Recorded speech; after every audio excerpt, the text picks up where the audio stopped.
This is the new Rimac hypercar, and it's a bit like a Nevera.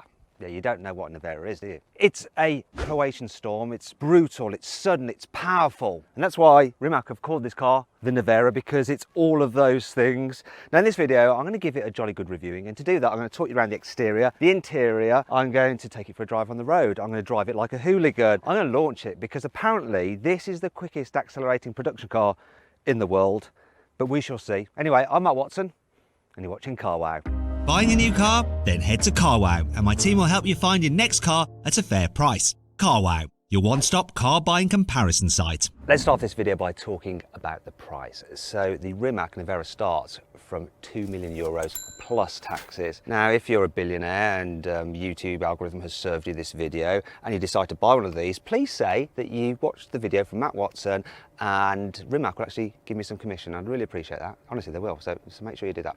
Alternatively, if you're just a normal person like me and you're thinking about buying an electric car, what I've done, I put a link up there to a really good electric car, one of my favourite ones that you can buy through Carwow, and you can see how much money you can save on that car. Alternatively, after this video, you can simply Google "Help me Carwow." My team and I will help you choose the right car for you and get it for a fair price from one of our trusted dealers. Now let's talk about the design of this car, and you're probably thinking, it's an electric car, thank God Matt isn't going to start poking it with a stick of truth. Well actually, look at this. Matty Rimac has given me my own bespoke carbon fibre Rimac stick of truth, and it actually grades the fakeness of the vent or the exhaust. Look, so if it only goes in this far, it's fake, then if it goes in that far, could be, there's almost. Yeah, for real, if you're getting all the way into here, and if you can bodge it all the way down there, you get the full-on wow. And for some reason, this also vibrates. Anyway, how do you turn it off? Come on.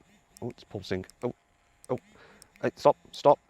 No, there we go. Right, so they give me this stick, so I will be bodging their €2 million hypercar with it. Look at these lights at the back, they're super cool, and they've got actual vents in them which channel airflow, and it is full-on wow.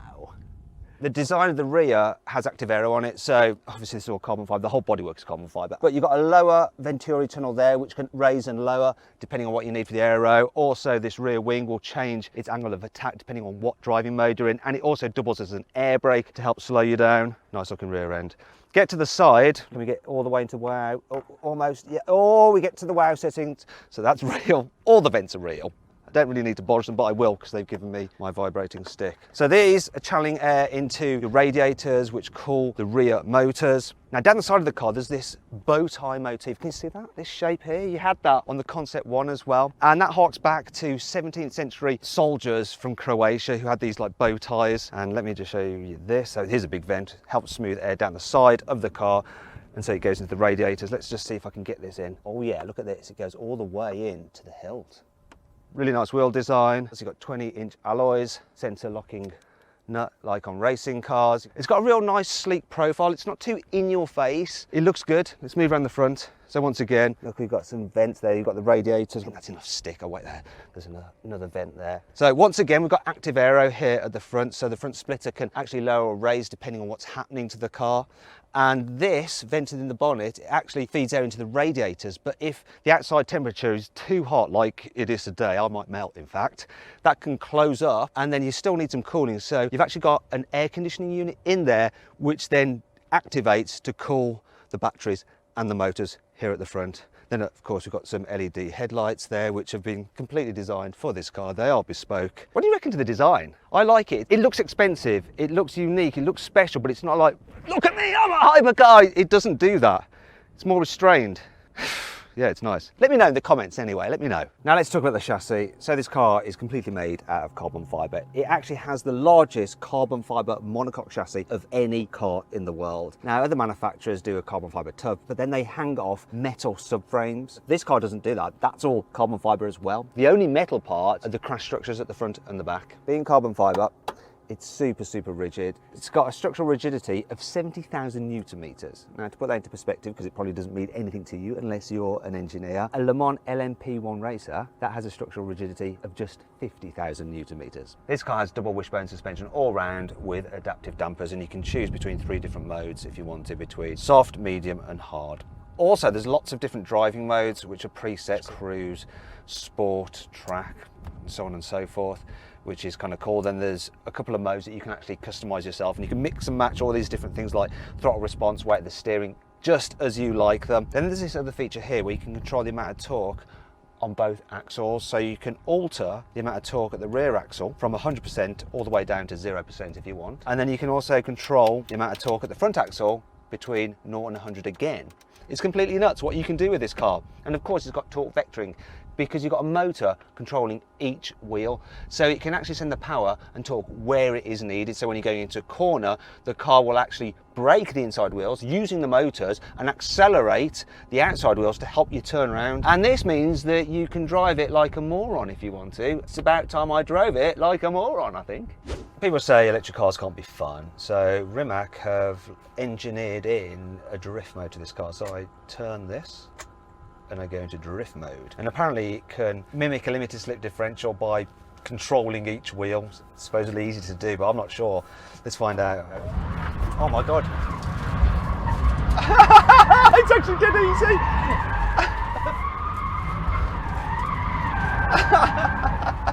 It's too easy. Kill the tires.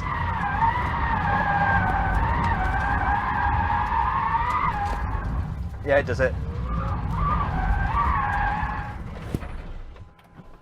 Yeah, yeah. Definitely drifts. Feel sorry for the tyres though. All that torque going through them. Poor buggers. R.I.P. tyres. Rest in peace.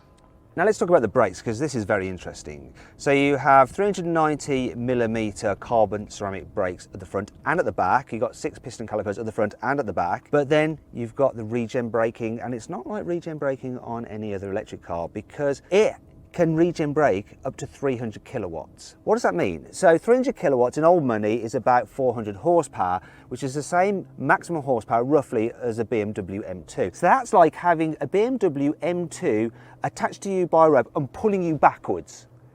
So the regen can actually brake up to 0.6 G, and the car's maximum braking G-force is 1.2 G. So a lot of that braking is just done through the regen, and they've done it in such a way that you will not notice the point at which they blend in the friction brakes with the regen braking. Yeah, it's a lot of torque, isn't it? So like, just brake test it. Let's see how long it takes this car to stop from 70 miles an hour. If I ignore the kilometers an hour my reading, it just has to be in that for reasons. Here we go. Here we go. Here we go. Whew. There we go. 43 meters. This Nevera is a car that is just full of records. So the battery pack, that's a record. 120 kilowatt hours, the largest battery pack fitted to any production EV. And you charge it by putting up this flap here, and then you have your ports there. So that's your AC and that's your DC. Now this car can actually charge really quickly. It can charge up to 500 kilowatts. I put these in wrong. It's a bit of a puzzle. 500 kilowatts. It will go from 0 to 80% full in just 18 minutes. But we are talking about it in the future, because there are no 500 kilowatts available to the public right now, but they are coming. So if you go to a normal 50 kilowatt charger, it will actually take you 2 hours to charge this car. So you may as well just send one of your staff to go charge it while you go and do something much more important, like make another billion on Bitcoin, I don't know. The battery itself, how they've positioned it in the car, is very interesting. You see, normally with electric cars, they just put the batteries at the bottom like that, underneath, like a skateboard design. The problem with that is that it makes it a little bit awkward to get in. Not in this car, because what they've done, they've actually put the majority of the batteries are there behind it, almost like a mid-engine car, and then there's more batteries in the spine there, and some just in the footwell as well. As a result, yeah, it's actually all right, nice and low. It's what you want from a hypercar. In fact, there's another thing to note. Hypercars, usually an absolute arse to get in and out of because of the huge sills. But despite the fact you've got this cutout in the roof and these amazing doors, the sill isn't all that fat, so you can easily get in and out in a dignified way and without banging your head. Look at that! It's like they've thought about everything.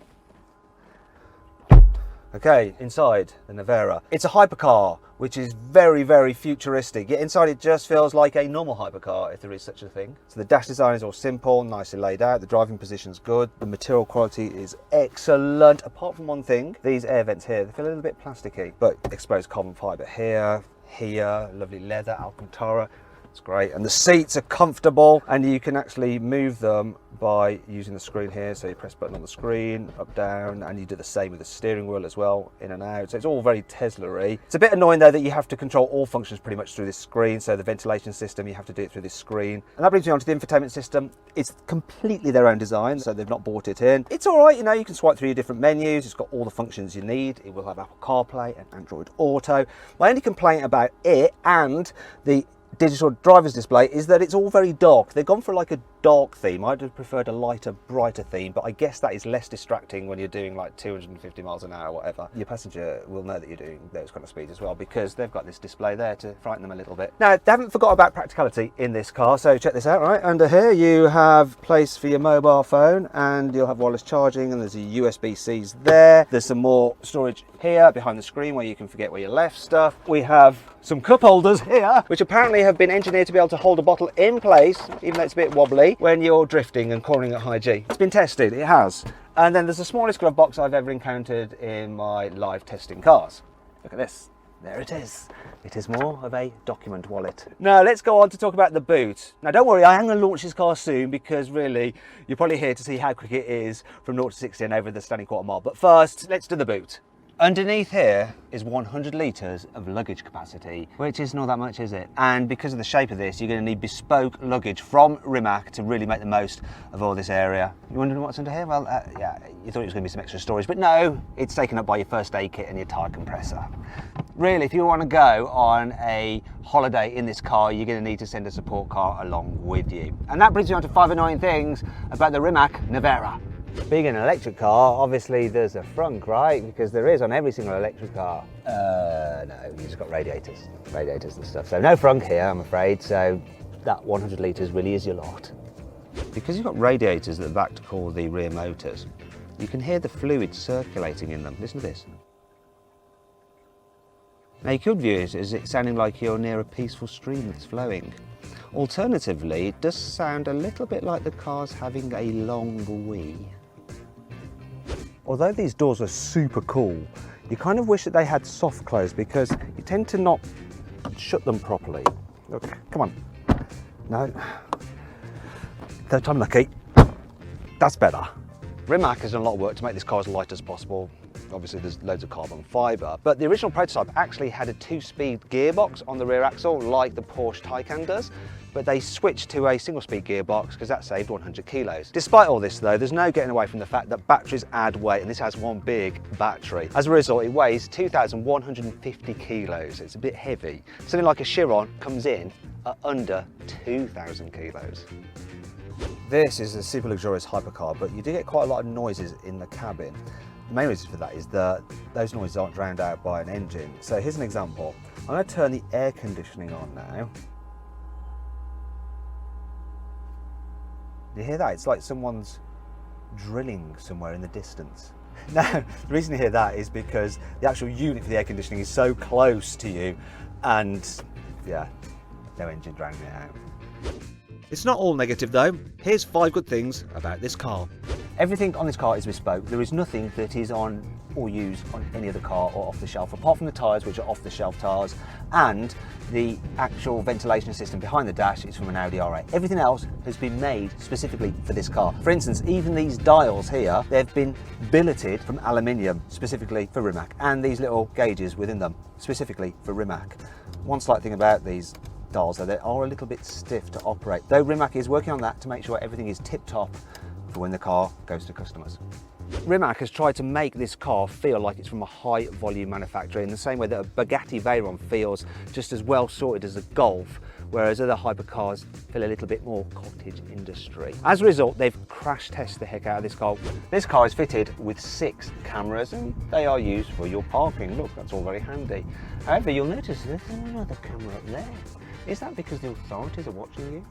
Well, no, it's because actually all the cameras on this car can double as action cameras. So if you want to record yourself as you're driving a lap, you can use those. So you don't have to faff around mounting annoying GoPros like us plebs. This panel on the car has 3 LED strips, and they change colour depending on which mode you're in. And if you want, when you buy this car, you can have it set up so you can choose the colours that those are. So if you're from the UK like me, you could have red, white and blue. This car has been homologated to be used all over the world. Now, some cars aren't, like Koenigseggs and Paganis. They're only homologated for certain regions like Europe or the US. Whereas this, doesn't matter where you live in the world, you can have it in your country so that you don't have to keep it somewhere like Europe or the US and then fly there to use your car. So that's good. Finally, there's the motors, which is what we're all here for. So you've got 4 motors, 1 for each wheel. Each has their own gearbox. Now the motors at the back are twice as powerful as the motors at the front, but combined you have 1,914 horsepower and 2,360 newton meters of torque. So let's launch it. Okay, let's do this. Dead simple. Left foot on the brake, floor the throttle, release the brake. Blimey. You're 62.23. That's quick. That's very quick. 4 mile, 8.85. Do you know what? I've done this even quicker, but it was in a drag race against a Ferrari. And if you want to see that video, click on the pop-out banner up there to go watch what happened when I raced this against a Ferrari SF90 Stradale, and the time I got when I launched it in that race. It's even more impressive. It's nuts. Okay, let's see what this Rimac Nevera is like to drive out on the open road. First thing to note is the suspension. So this is a hypercar, yet because I've got the dampers in their softest setting, it actually deals with bumps really well. Occasionally when you go over a big bump, you do hear a knocking sound. That's actually the steering rack. One of the things about this car is that it's a pre-series car, so it's not the finished deal that customers will get. Apparently 80% completed, but there's things they're working on like the steering rack. There's other things they're working on like noise and vibration, so they'll add soundproofing to it. So at the moment when you're driving along and you go over surfaces which are covered in stones, you get lots of rattles around the wheel arches, almost like you're driving a racing car. Another thing that I think is surprisingly good is the visibility. You can really position where the car is because you have the wings to guide you, and the bonnet does drop away quite sharply. These side mirrors are absolutely massive. They protrude quite a way out so you can really see down the sides of the car. And the view out the rear view mirror is actually really good as well. One thing they've nailed on this car, really have nailed, and that is the throttle pedal. With a high performance car like this, it could be just super scary, like you just flex your right foot and boom, you're just off. But this is really good. It does build power, and it's great the way they do it with quite a long throttle pedal. So you can drive it quite easily without worrying about just suddenly accelerating into someone's bumper. It's easy to just cruise around and just pick up speed a bit like a normal car, or to accelerate like, yeah, that's fine, or that's really fast. Oh my God, we're going something now, and then it's, oh my God! Because it's actually traction limited, it feeds in the power, so you get this sense of the power building. Now I'm going to move it into sports mode, and now the throttle response is really fast. As you go through the battery though, you do get a cut off in power, so once you fall below 20% battery, you do get the amount of power that you have available reduced. Still, even when it's below 20%, there's so much power in this thing. You're never wanting for power, you never ever are. Now let's talk about the brakes. So I find they're a little bit over assisted when you first touch the pedal, but then when you're deep into the pedal, they're a bit under assisted and a bit more like a race car. I'd rather have it the other way around. So less initial bite, but more assistance as you press the brake pedal harder. Let me just check out the turning circle on the car because this is important, obviously.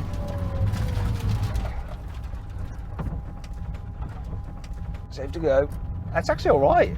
So what's the steering like? Well, it's responsive, it's quick, puts the car exactly where you want it. The only thing is that I sometimes find it a little bit unnatural the way it loads up in a corner. I'd like it to load up a little bit more because the signals I'm getting from my bottom through the chassis don't quite correlate to what I'm feeling through my hands to the wheel, but that is something they're still working on. This car hardly leans at all in the bends, it really stays flat, loads of grip, and you've got that torque vectoring to help turn you into a corner and get the car rotating. Now I was told that this car's ESC isn't working. I do not have stability control. I'm driving a €2 million hypercar without stability control. Yet I'm not worried. I've got confidence in it. I just feel like it's going to go around the corner, no problems at all. Hopefully I don't Richard Hammond it though. There's a big drop down there. Big drop.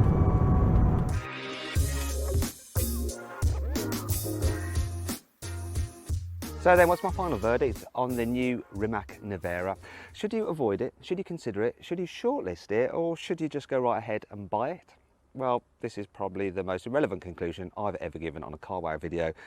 Really, for most people, you're best off avoiding this car. Reason being that once you've driven this and felt the performance, every other car is going to feel a little bit on the slow side. However, if you want the fastest accelerating car in the world and you've got €2 million spare, go right ahead and buy it. Knock yourself out, you lucky sod.